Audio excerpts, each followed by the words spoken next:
চলো সরস্বতী নদীর উৎস এটা। দেখুন সরস্বতী নদীর উৎস, ওই যে সরস্বতী মন্দির আর প্রচণ্ড বেগে নদী এই পাহাড়ের গুহা থেকে পার হচ্ছে। পরে তিনি মন্দির হয়ে যাচ্ছেন। এই সরস্বতী নদীর উৎস এটা।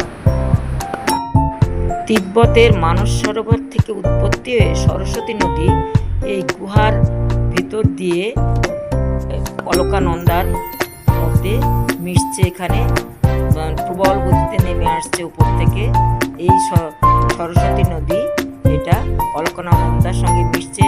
এই মেশার জায়গাটাকে বলা হচ্ছে কিন্তু কেশব প্রয়াগ।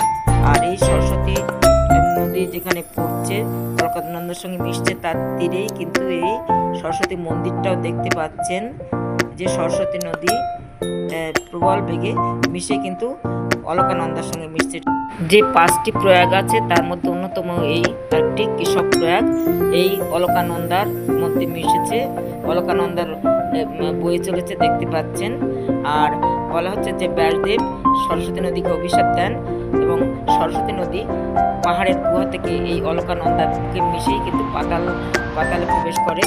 এটাকে বলা হচ্ছে কিন্তু কেশব প্রয়াগ।